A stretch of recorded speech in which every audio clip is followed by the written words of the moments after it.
नमस्कार, मैं सुप्रिया और आप देख रहे हैं 4 PM।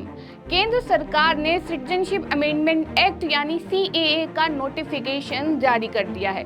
इसके साथ ही ये कानून देश भर में लागू हो गया है। इससे पाकिस्तान, बांग्लादेश, अफगानिस्तान से आए गैर मुस्लिम शरणार्थियों को नागरिकता मिलने का रास्ता साफ हो गया है। लेकिन इसे लेकर देश भर में विरोध शुरू हो गया है। ऐसे में न केवल देश की जनता बल्कि विपक्षी दल के नेता भी भाजपा पर हमलावर हैं।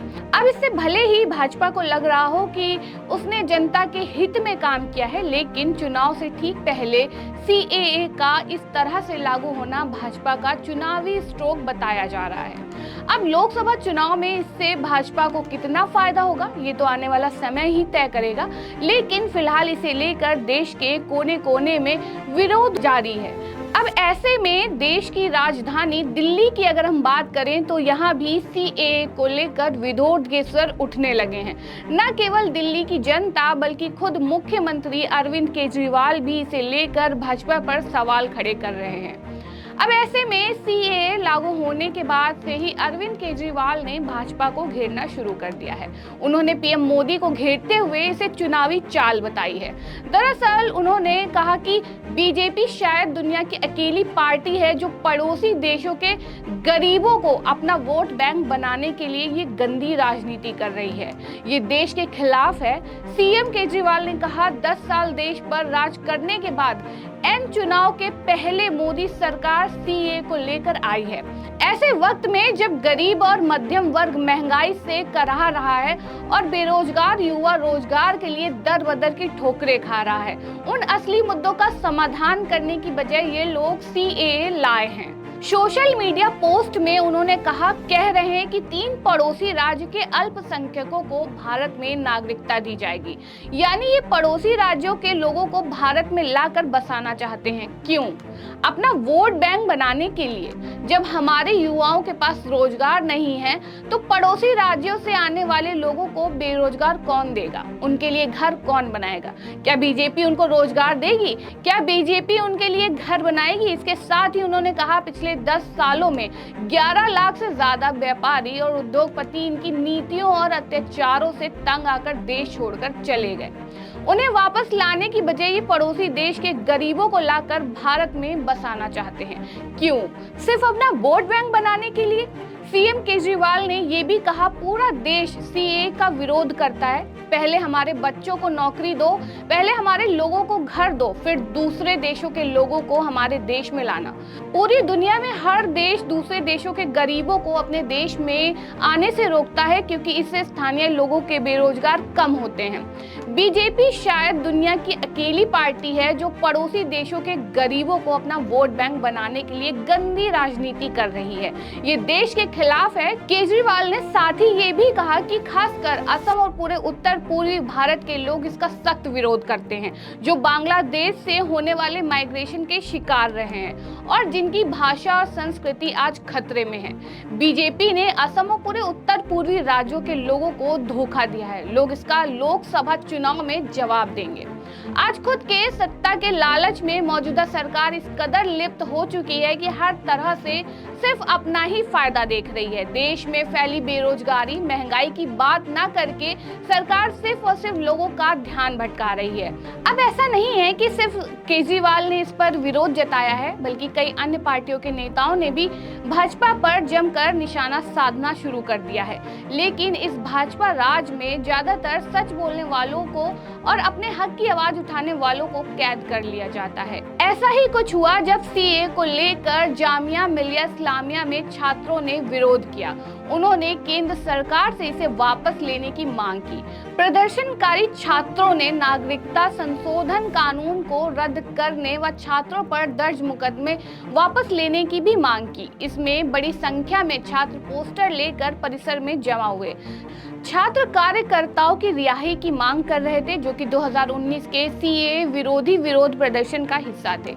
लेकिन सरकार ने उनकी सुनने के बजाय बल्कि सरकार द्वारा नियम अधिसूचित किए जाने के बाद बाद क्षेत्र में सुरक्षा बढ़ा दी गई है। वे जामिया का गेट नंबर 7 बंद कर दिया गया है। दिल्ली पुलिस और अर्धसैनिक बल के जवानों को तैनात किया गया है। स्थिति पर नजर रखने के लिए इलाके में ड्रोन का भी इस्तेमाल किया जा रहा है। अब आलम ये है कि कॉलेज परिसर में भी निगरानी रखी जा रही है। ऐसा नहीं है कि ये आलम सिर्फ एक कॉलेज का है, बल्कि इससे भी ज्यादा हालत खराब है डीयू की।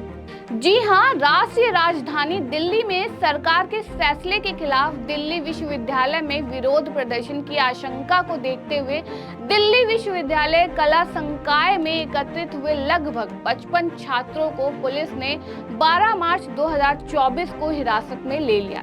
दरअसल ऑल इंडिया स्टूडेंट एसोसिएशन के कई विद्यार्थियों ने केंद्र सरकार द्वारा लागू नागरिकता संशोधन कानून के खिलाफ प्रदर्शन का आह्वान किया था, जिसके बाद उन्हें खामोश करने की कोशिश की गई। वहीं इस पर ऑल इंडिया स्टूडेंट एसोसिएशन की दिल्ली विश्वविद्यालय इकाई के अध्यक्ष मणिक गुप्ता ने कहा कि विरोध प्रदर्शन शुरू होने से पहले ही छात्रों को पुलिस ने हिरासत में ले लिया था। उन्होंने आरोप लगाया कई छात्र विरोध प्रदर्शन में भाग नहीं ले रहे थे और कला संकाय के बाहर सिर्फ खड़े थे। उन्हें भी संदेह के आधार पर पुलिस ने हिरासत में ले लिया। मणिक गुप्ता ने दावा किया कि छात्रों के साथ पुलिस ने अच्छा व्यवहार नहीं किया। वहीं अभी इस मामले पर दिल्ली के मुख्यमंत्री अरविंद केजरीवाल ने प्रेस कॉन्फ्रेंस के जरिए पीएम मोदी पर निशाना साधा है। नमस्कार। कल भाजपा की केंद्र सरकार ने सीए लागू करने का नोटिफिकेशन जारी किया है। 10 साल देश पे राज करने के बाद ऐन चुनाव के पहले इन लोगों को सीए की बात करनी पड़ रही है। अगर 10 साल में कुछ अच्छा काम कर लेते तो शायद आज सीए की जगह अपने कामों पे वोट मांग रहे होते। आज देश के सामने सबसे बड़ी समस्या महंगाई और बेरोजगारी की है। किसी को भी घर चलाना मुश्किल हो रहा है, इतनी ज़्यादा महंगाई हो गई है, कमर तोड़ महंगाई हो रही है। उधर हमारे युवा दर दर की ठोकरें खा रहे हैं रोजगार के लिए, उनके ऊपर डंडे लाठियां बरसाई जा रही हैं।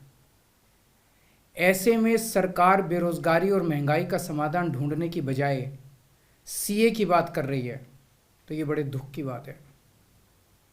ये सीए आखिर है क्या?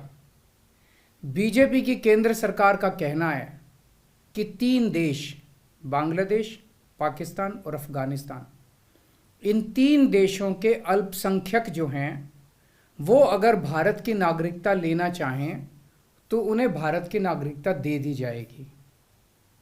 इसका मतलब बड़ी संख्या में यहाँ से अल्पसंख्यकों को हमारे देश में लाया जाएगा, उनको रोज़गार दिए जाएंगे, उनके लिए घर बनाए जाएंगे, उनको यहाँ बसाया जाएगा। अजीब बात है ना। बीजेपी की केंद्र सरकार से हमारे बच्चों को रोज़गार दिए नहीं जा रहे, पाकिस्तान से लोगों को लाके उनके बच्चों को रोज़गार देना चाहते हैं। हमारे लोगों के पास तो घर नहीं है, भारत के तो ढेरों लोग बेघर हैं, लेकिन बीजेपी वाले पाकिस्तान से लोगों को लाके उन्हें भारत में बसाना चाहते हैं, उनको घर देना चाहते हैं। हमारे रोजगार उनके बच्चों को देना चाहते हैं, हमारे हक के घर उनमें पाकिस्तानियों को बसाना चाहते हैं। भारत सरकार का जो सरकारी पैसा हमारे परिवार और देश के विकास पे खर्च होना चाहिए, वो पैसा पाकिस्तानियों को भारत में बसाने पे खर्च किया जाएगा। इन 3 देशों में लगभग 2.5 से 3 करोड़ अल्पसंख्यक हैं। ये तीनों बहुत गरीब देश हैं। जैसे ही भारत के दरवाजे खुलेंगे, इन 3 देशों से भारी भीड़ हमारे भारत में आ जाएगी। अगर इन 2.5-3 करोड़ में से 1.5 करोड़ लोग भी भारत आ गए तो कौन देगा इनको रोजगार? कहाँ बसाओगे इनको? बीजेपी वाले अपने घर में बसाएंगे क्या इनको? इनके अपने घर में रखेंगे क्या इनको? बीजेपी वाले देंगे क्या इनको रोजगार? कौन देगा इनको रोजगार? तो प्रश्न उठता है कि बीजेपी ऐसा क्यों कर रही है। कई लोगों से मैंने बात की, कुछ लोगों का कहना है कि ये पूरा का पूरा खेल वोट बैंक बनाने की गंदी राजनीति है। इन तीनों देशों से 1.5-2 करोड़ लोगों को अगर भारत ले आया गया और उनको चुन चुन के इस तरह से देश के अलग अलग भागों में बसाया गया, जिससे जहाँ जहाँ बीजेपी के वोट कम हैं वहाँ झुग्गियाँ डाल के अगर इन लोगों को वहाँ बसाया गया तो वहाँ बीजेपी का एक पक्का वोट बैंक तैयार हो जाएगा, बीजेपी के वोट बढ़ जाएंगे। और आने वाले इस चुनाव में तो नहीं, आने वाले भविष्य के चुनाव में बीजेपी को इससे बहुत बड़ा चुनावी फायदा मिल सकता है, ऐसा कुछ लोगों का कहना है। मुझे नहीं पता ये सच है कि गलत, लेकिन सबसे बड़ा प्रश्न है कि बीजेपी ये क्यों कर रही है। एक तरफ बीजेपी की हरियाणा सरकार हरियाणा के बच्चों को रोजगार देने में असमर्थ है। रोजगार के लिए हरियाणा सरकार अपने बच्चों को इजराइल भेज रही है। इजराइल में हम सब जानते हैं कि युद्ध चल रहा है, हमारे बच्चों को युद्ध में धकेला जा रहा है। अपने बच्चों को तो रोजगार है नहीं और पाकिस्तानियों को भारत लाके उनके बच्चों को रोजगार देना चाहते हो। मेरी तो ये बात बिल्कुल समझ से परे है। बीजेपी वाले पूरी दुनिया से बिल्कुल उल्टा चल रहे हैं। पूरी दुनिया में कोई भी देश अपने पड़ोसी देशों के गरीबों को अपने घर नहीं लाना चाहता। पड़ोसी देशों के लोगों को अपने देश में आने से रोकने के लिए पूरी दुनिया में हर देश तरह तरह के कानून बनाता है, बॉर्डर पे दीवारें लगाता है, बॉर्डर पे बिजली की तारें लगाई जाती हैं ताकि पड़ोसी देश का कोई भी व्यक्ति हमारे देश के अंदर ना आ सके। बीजेपी शायद अकेली पार्टी है पूरी दुनिया की जो पड़ोसी देश के गरीब लोगों को अपने देश में घुसाने के लिए दरवाजे खोल रही है, बिल्कुल उल्टा कर रही है। एक और बात है सोचने की। वहीं प्रशासन ने चारों तरफ विरोध देखते हुए सुरक्षा बना दी है। आपको बता दें कि नागरिकता संशोधन अधिनियम 11 दिसंबर 2019 को संसद में पारित हुआ था। इसके बाद दिल्ली समेत देश के कई हिस्सों में प्रदर्शन हुए थे।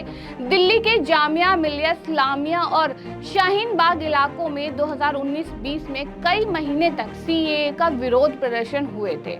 उत्तर पूर्वी दिल्ली में 2020 की शुरुआत में इस कानून को लेकर सांप्रदायिक हिंसा की घटनाएं भी देखी गई थी, जिनमें 53 लोगों की मौत हो गई और 500 से ज्यादा घायल हो गए। अब इस बार भी सीएए लागू होने के बाद इसके मद्देनजर पुलिस ने उत्तर पूर्व जिले में 43 संवेदनशील क्षेत्रों की पहचान की है। इनमें सीलमपुर, जफराबाद, मुस्तफाबाद, भजनपुरा, खजूरी खास और सीमापुरी शामिल हैं। पुलिस उपायुक्त जॉय तिर्की ने कहा, कानून व्यवस्था बनाए रखने के लिए पुलिस और अर्धसैनिक बल कड़ी नजर रख रहे हैं। फिलहाल बता दें कि सीएए को लेकर देश भर में विरोध चल रहा है और अब सरकार पर भी सवाल उठ रहे हैं कि ये सरकार ने चुनावी फायदे के लिए किया है। खैर, अब इससे भाजपा को चुनाव में कितना फायदा होता है या ये चाल उन पर खुद उल्टी पड़ती है, ये तो आने वाला समय ही बताएगा। फिलहाल के लिए इस खबर में इतना ही। तब तक के लिए देखते रहिए 4 PM दिल्ली। धन्यवाद।